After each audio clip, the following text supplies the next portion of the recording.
तो दोस्तों कल अपन ने पढ़ा था पहले और दूसरे पार्ट के बारे में। आज अपन पढ़ेंगे जीवन की प्रावस्थाओं के बारे में।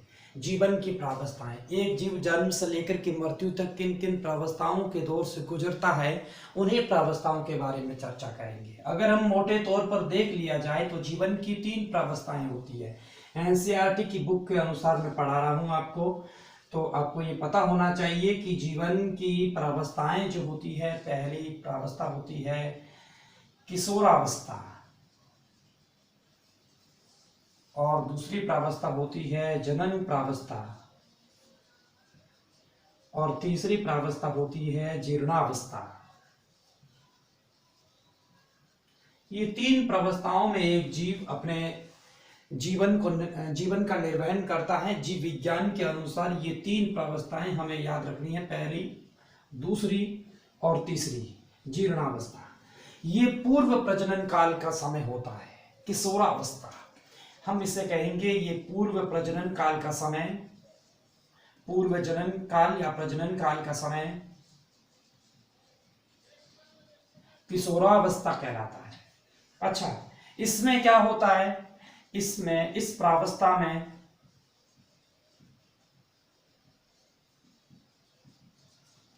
तीव्र गति से ऊर्जा संसाधनों का निर्माण होता है।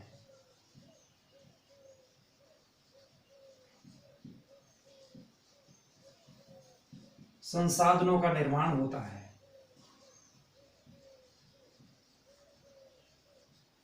और इस अवस्था में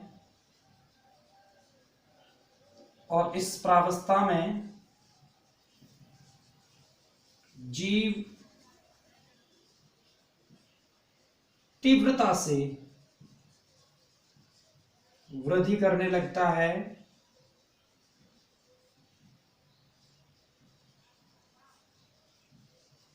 अपने जीवन काल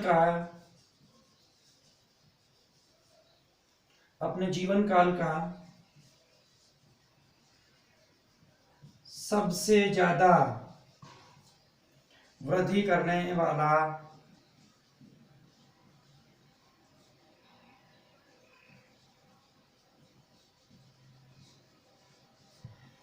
अपने जीवन काल की सबसे ज्यादा वृद्धि करने वाली यही प्रावस्था है। अच्छा, ये तो किशोरावस्था, जन्म से लेकर के पूर्व प्रजनन काल अवस्था।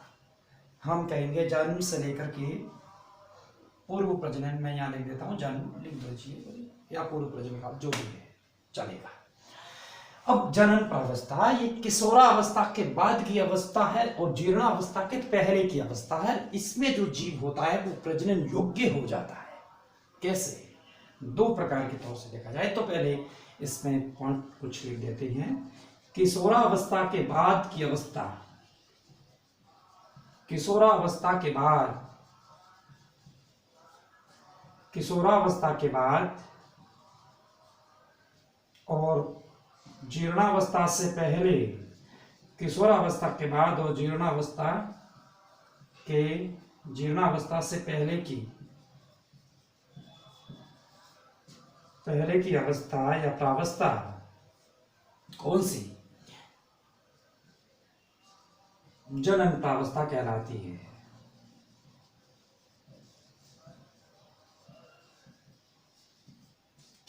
है। इसमें जीव प्रजनन योग्य होता है। इसमें जीव प्रजनन योग्य होता है। और क्या होता, देखो इसमें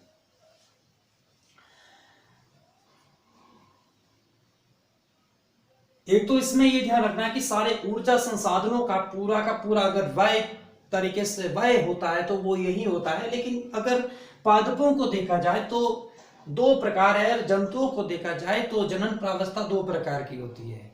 अगर जंतुओं की बात करें हम तो जंतुओं में जो मध चक्र और रज चक्र है, जो गर्भाशय की आंतरिक स्तर की जो परतें होती है उसमें लगातार चक्रिक परिवर्तन होते हैं। हम सब जानते हैं कि एक उल्टे नासपति आकार का एक गर्भाशय होता है, जैसे मनुष्य की ही बात करें तो इसमें क्या होता है कि तीन परत होती है, तीन स्तर कहेंगे जिसको परत न कह करके। और वो कौन से स्तर होते हैं? वो सबसे बाहरी होता है उसको पेरीमेट्रियम कहेंगे, और भीतर का होता है उसको मायोमेट्रियम कहेंगे, और सबसे भीतर का होता है इसको एंडोमेट्रियम कहेंगे। तो मनुष्य की अगर बात करें तो इस एंडोमेट्रियम में लगातार चक्रिक परिवर्तन उत्पन्न हो जाती है। इसी प्रकार समस्त जंतुओं में एंडोमेट्रियम, मनुष्य में तो एंडोमेट्रियम टूट करके शरीर से पृथक हो जाती है, जबकि गाय भैंस जैसे पशुओं में क्या होता है कि एंडोमेट्रियम पुनः अवशोषित हो जाती है, न कि टूट करके शरीर से पृथक हो जाती है। ऐसा बिल्कुल नहीं होता है। तो क्या होता है कि उनके गर्भाशय के अंदर जैसे आंतरिक स्तर में परिवर्तन होने से जो जंतुओं में दो प्रकार की जो है प्रजनन अवस्था है वो पाई जाती है। एक तो रज चक्र और एक होती है मध चक्र। हम जंतुओं की बात कर देते हैं तो यहां मैं लिख देता हूं रज चक्र, रज चक्र, और यहां मैंने लिख दिया है मध चक्र। और अगर मैं इन चीजों को समझने के से पहले अगर मैं पादपों की अगर बात करूं तो अगर पादपों में देखूं तो पादपों में दो प्रकार के होते हैं। कौन कौन से? एक तो होता है मोनोकॉर्पिक, एक होता है पॉलीकॉर्पिक। ये आपको याद रहना बहुत ही जरूरी है, क्योंकि मोनोकॉर्पिक और पॉलीकॉर्पिक में से सवाल बन सकता है कि एक बार माध्यमिक शिक्षा बोर्ड में भी सवाल पूछा गया कि मोनोकॉर्पिक क्या है और पॉलीकॉर्पिक क्या है। तो दोस्तों हमें याद होना चाहिए कि मोनोकॉर्पिक का मतलब होता है एक बार, यानी कि पुष्पन जो धारण करते हैं, यानी कि किसी भी पादप पर पुष्प का बनना पुष्पन कहलाता है।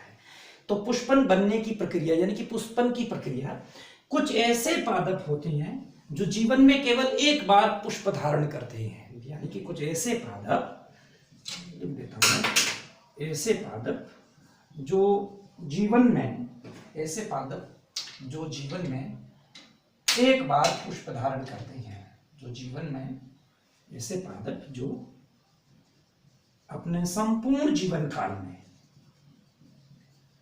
अपने संपूर्ण जीवन काल में एक बार पुष्पन धारण करते हैं, केवल एक बार पुष्पन की क्रिया करते हैं या पुष्प धारण करते हैं। तो ये तो हो गया मोनोकॉर्पिक। फॉर एग्जाम्पल धान्य पादप ले लीजिएगा, बाजरा ले लो आप। भाई बाजरा एक बार पुष्प धारण करने के बाद कहां जाता है? जीर्णावस्था में। गेहूं ले लीजिएगा, एक बार पुष्प धारण करने के बाद मृत्यु का शिकार होता है। ये तो मोनोकॉर्पिक। लेकिन कुछ ऐसे पौधे होते हैं जो पॉलीकॉर्पिक का मतलब हो गया कि अपने जीवन काल में एक से अधिक बार पुष्प धारण करते हैं। दिमाग के अंदर एग्जाम्पल ढूंढ के रखिएगा, तब तक परिभाषा छाप देते हैं।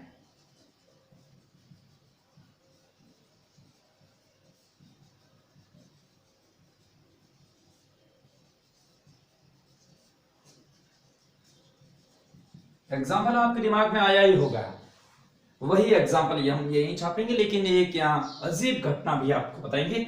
ऐसे पादप जो अपने जीवन काल में एक से अधिक बार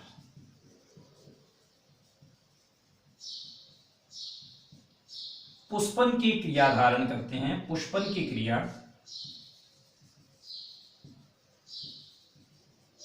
करते हैं, तो इन्हें पॉलीकॉर्पिक कहते हैं। पॉलीकॉर्पिक कहते हैं। और पॉलीकॉर्पिक का उदाहरण आप देखो, जैसे नीम है, बबूल है, खिजड़ी है, इत्यादि है। एक और बहुत महत्वपूर्ण लाइन है, एक नीला कुरेंजी स्ट्रोबेलेंथिस कुंथियाना नामक एक पादप है। मैं अभी उस पॉइंट को लिखा देता हूं, तब तक आप ये छापिएगा। नीला कुरेंजी कुंथियाना गजब का पादप है। वो पादप क्या करता है? अपने जीवन काल में केवल एक बार, माफ कीजिएगा, अपने जीवन काल में हर 12 वर्षों के बाद पुष्पन धारण करता है। उसका नाम है नीलाकुरेंजी कुंथियाना।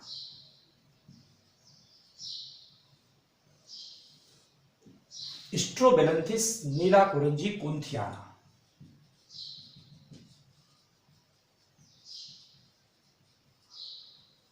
नीलाकुरेंजी कुंथियाना ये तमिलनाडु, कर्नाटक और केरल की पहाड़ियों में पाया जाता है। 12 वर्षों में एक बार पुष्पन की क्रिया धारण करता है, यानी कि इसके पुष्प होते हैं वो 12 वर्ष में एक बार आते हैं। और ये जो पादप जो होता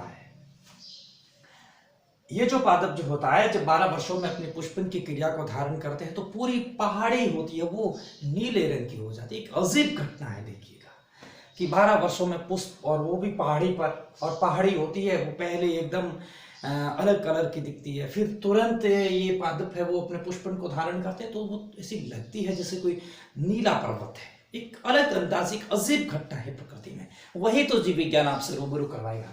और दूसरी इसमें देखो कि 12 वर्ष यानी कि निरंतर 2006 में उसके पुष्प आए थे, सितंबर 2006 के अंदर पुष्प आए थे। अब देखिएगा उसके साथ में आप काउंटिंग कर लीजिए कि फिर 18-19 के अंदर उसके पुष्प आने चाहिए, देखा जाए तो। इसी प्रकार सब कुछ है वो चलता रहता है। आप जल्दी से लिख दो, उसके बाद आगे पढ़ाते हैं।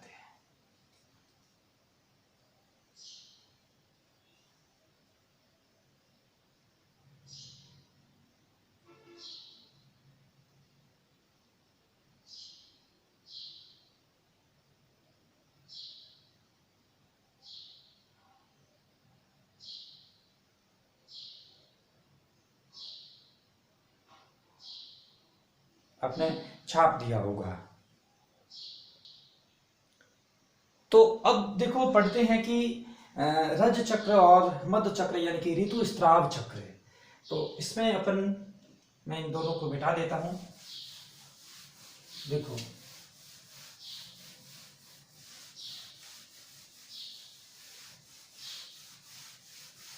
ये क्या चीज होती है कि गर्भाशय के अंदर हमने बताया कि जो 3 जो स्तर है, परिगर्भाशय, मध्य गर्भाशय और अंत गर्भाशय, पेरीमेट्रियम, आयोमेट्रियम और एंडोमेट्रियम। तो उसमें क्या होता है कि उसमें लगातार चक्रिक परिवर्तन है वो होते रहते हैं। जैसे मैंने बात कर दी है कि मध्य चक्र मैंने नाम लिख दिया, और ऋतुस्राव चक्र।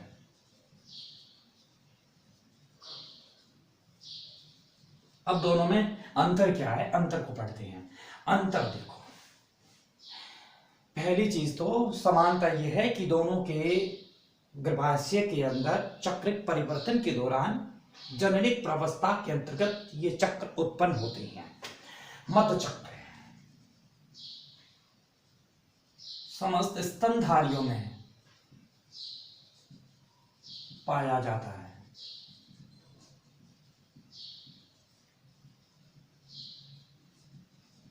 पाया जाए स्तनधारी, स्तन को धारण करने वाले।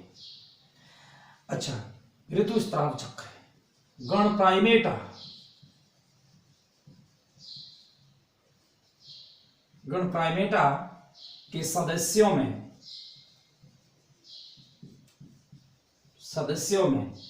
पाया जाता है। मनुष्य किस गण का सदस्य है? प्राइमेट का। क्या नाम है वैज्ञानिक? Homo sapiens. तो होमो सैपियंस अगर वे इसका नाम है तो हमें याद रखना है कि मनुष्य के अंदर ऋतुस्राव चक्र, मेंस्ट्रुअल साइकिल पाया जाता है।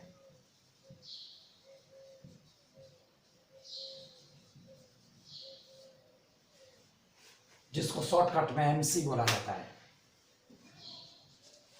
अच्छा, मध्य चक्र, एंडोमेट्रियम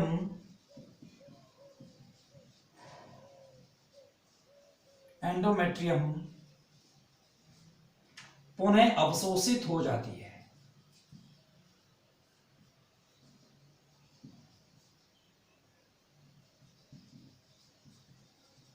एंडोमेट्रियम पुनः अवशोषित हो जाती, यहीं भी नहीं जी, एंडोमेट्रियम टूट करके मादा शरीर से पृथक हो जाती है। ये सारी की सारी घटना मादाओं में पाई जाती है, पृथक हो जाती है। अच्छा, आगे चलते हैं। एंडोमेट्रियम पुनः अवशोषित हो जाती है, रक्तस्राव नहीं होता है, रक्तस्राव होता है, और इसमें लैंगिक संसर्ग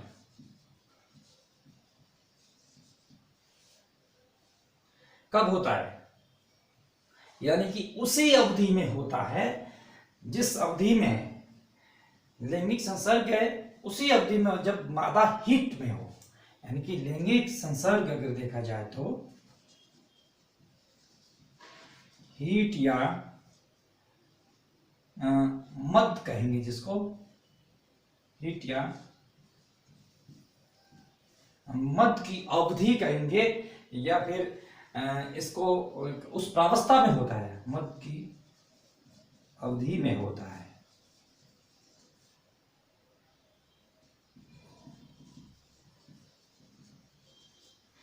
और यहां क्या देखेंगे, लैंगिक संसर्ग होता है वो वर्ष पर्यंत जारी रहता है, यानी कि वर्ष के किसी भी समय हो सकता है।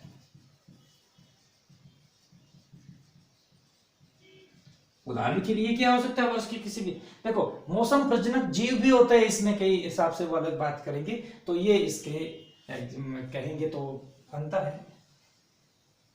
जल्दी से उतार सकते हैं, फिर जीर्णावस्था की ओर लौटेंगे, तीव्र गति से लिख सकते हैं।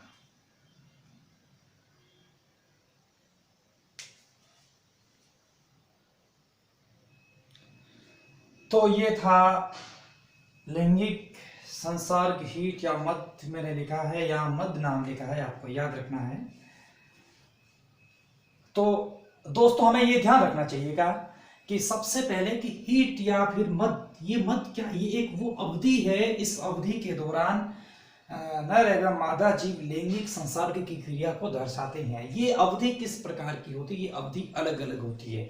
अगर मैं एग्जाम्पल लेकर के बात करूं तो ये मद की अवधि वो अवधि जिसको हीट पीरियड कहेंगे, इस दौरान अगर नर के द्वारा शुक्राणु को अगर मादा की योनि में अगर स्त्रावित कर दिया जाता है तो वो कहीं ना कहीं की फर्टिलाइजेशन योग्य हो जाती है चीज। तो कुल मिलाकर के अगर मैं कहूं तो ये एक अवधि निश्चित है, जैसे कि हमने सुना होगा कि एक गाय भैंस अनेक जानवर जिस इस अवधि से गुजरते हैं तो उनसे एक आवाज निकलती है, अलग अलग प्रकार की आवाज निकलती है। तो उस दौरान अगर मैं गाय की अगर मैं बात करूं हीट पीरियड की, तो वो होती है लगभग 18 घंटे की। यही अवधि अगर मैं बात करूं तो कुत्ते में भी यही अवधि होती है। लेकिन इसका उल्टा अगर मैं मनुष्य की मैं बात करूं तो मनुष्य में क्या होता है कि ये ऋतुस्राव जो चक्र होता है वो मुख्य रूप से 2 भागों में बांटा होता है। मैं उसको अभी यहां बता देता हूं 2 भाग कौन कौन से। अगर देखा जाए तो एक स्त्री अपने जीवन काल के कई दौर से गुजरती है, जैसे हमने मुख्य रूप से 3 अवस्था को कहा है, ये जीव के लिए लागू होता है। लेकिन अगर ऋतुस्राव चक्र की बात करें तो एक होता है मेनाक, एक होता है मीनोपोज, एक होता है मीनोपोज। मेनार्क को हम कहेंगे रजोदर्शन, क्या कहेंगे, रजोदर्शन, और मीनोपोज को कह देंगे रजोनिवृत्ति। क्या होता है कि जब मादा मनुष्य अपने जीवन काल के प्यूबर्टी काल के दौरान गुजरती है, जब लगभग 13-14 साल की आयु की जब मादा शरीर हो जाता है तो उस समय पहली बार ऋतुस्राव चक्र प्रारंभ होता है। पहली बार ऋतुस्राव चक्र का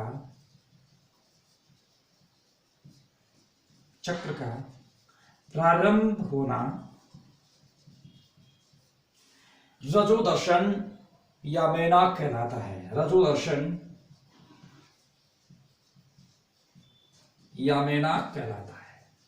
इस दौरान मादा की आयु यौवनारंभ यानी कि लगभग आप 13-14 वर्ष मान लीजिए। और इस अवस्था के दौरान हम ये पढ़ेंगे, जैसे दूसरी वो तो अलग चीज है, जैसे अपन एक तरीके से माने कि आर्तव चक्र यानी कि जो मेंस्ट्रुअल साइकिल, अगर ये इसी तरीके को देखा जाए तो उसका दूसरा पार्ट्स भी है। वो कौन सा? वो है मीनोपोज। मीनोपोज क्या चीज होती है? मीनोपोज का मतलब जब स्त्री अपने जीर्णावस्था के ठीक करीबन पहुंच जाती है। अगर जीर्णावस्था तो जीवन की अंतिम प्रावस्था होती है, लेकिन धीरे धीरे स्त्री अगर आयु के हिसाब से बात करें तो 40 से 45 वर्ष के आसपास हो जाती है। तो उस दौरान रजो निवर्ती काल होता है, यानी कि ऋतुस्राव चक्र खत्म हो जाता है। अंतिम बार जो ऋतुस्राव चक्र जो आता है वो 40 से 45 वर्ष की आयु में आता है, उसके बाद वो बंद हो जाता है स्वतः ही। तो उस काल को अपन कहेंगे रजो निवर्ती, यानी कि 40 से 45 आयु के बाद रजो निवर्ती आयु के बाद ऋतुस्राव चक्र बंद हो जाता है।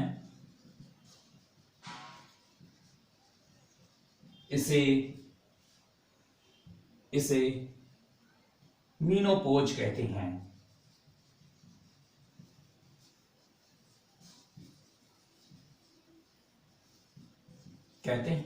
थोड़ा सा मैंने धीरे पढ़ा है, धीरे मैं इसीलिए पढ़ा रहा हूं मित्रों, क्योंकि आपको हर एक चीज कंठस्थ होनी चाहिए।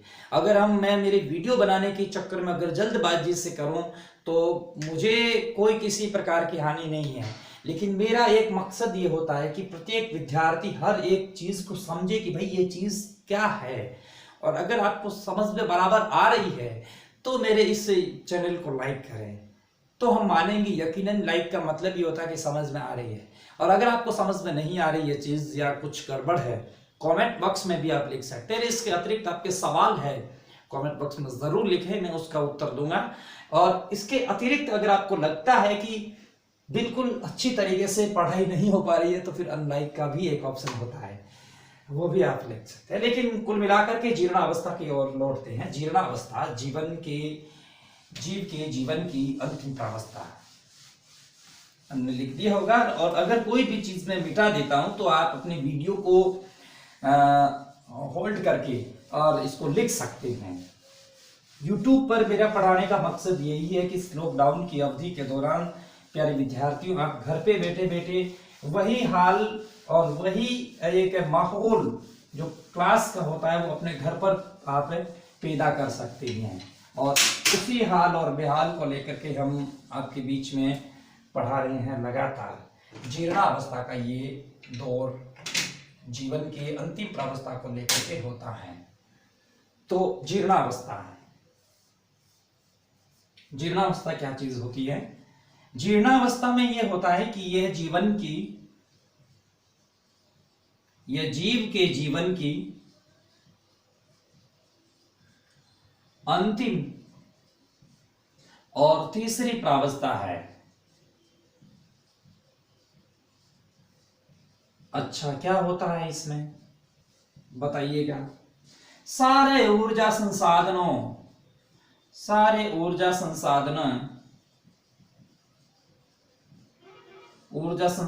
का हास्य हो जाता है।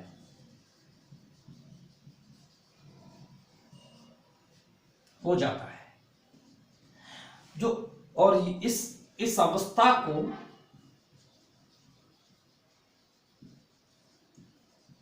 प्रजनोपरांत अवस्था भी कह सकते हो। अवस्था भी कह सकते हैं। अब देखो इसमें क्या है, देखो अभी पढ़ा था। पहली अवस्था जो थी किशोरा अवस्था, वृद्धि तीव्र गति से होती है। प्रजनन काल अवस्था में जो वृद्धि है वो मंद गति से होती है, और जीर्णावस्था में वृद्धि होती है। इस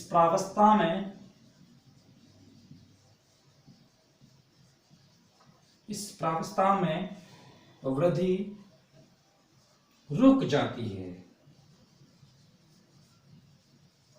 एवं जीव धीरे धीरे मृत्यु तक पहुंच जाता है।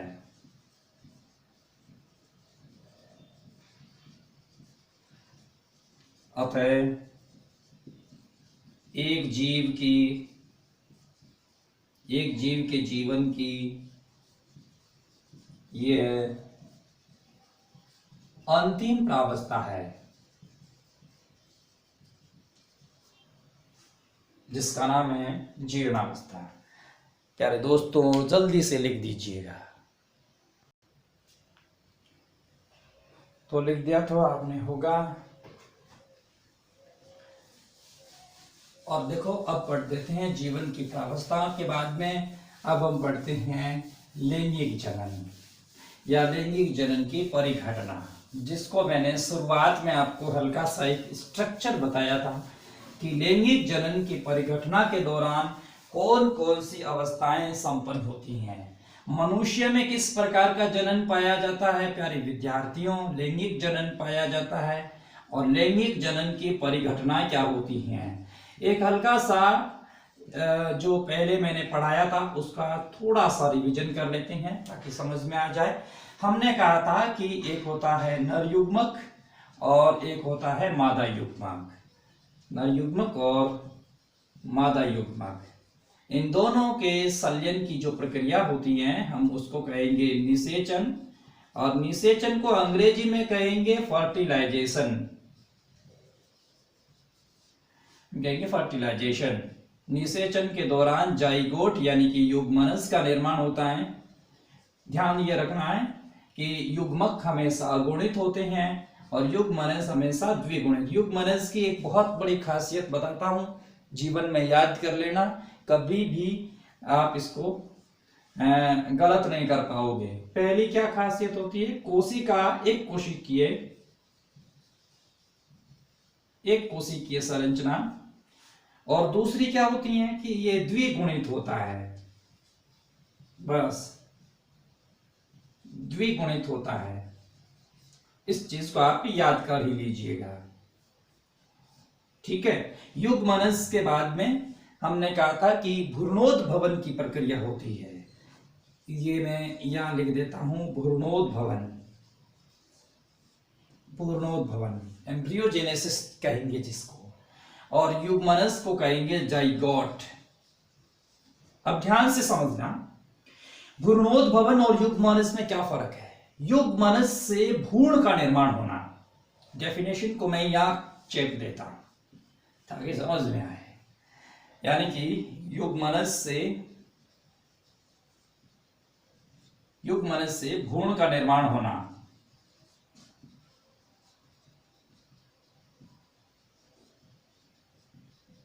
भ्रूणोद्भवन कहलाता है।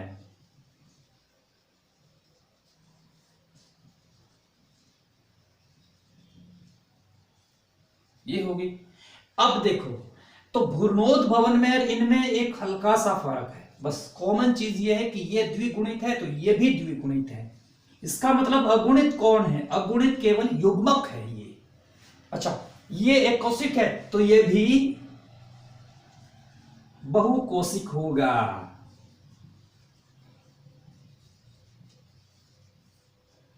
बहुकोशिकी कह दो।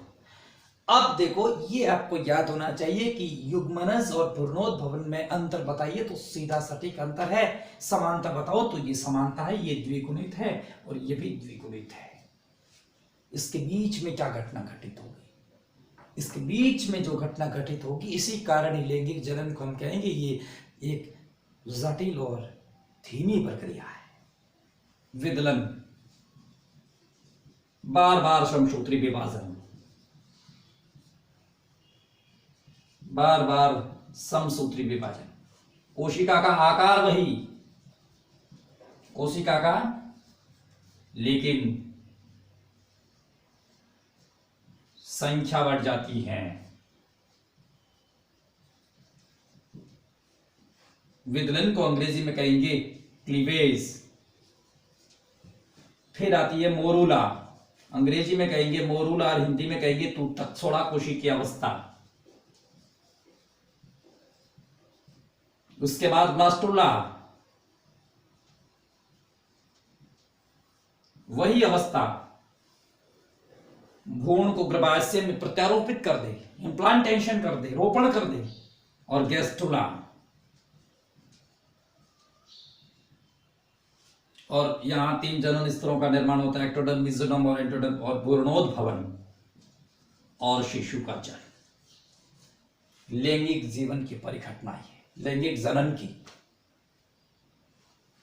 अपने रफ कॉपी में उतार सकते हैं, फेयर कॉपी में उतार सकते हैं, ताकि सब कुछ समझ में आए।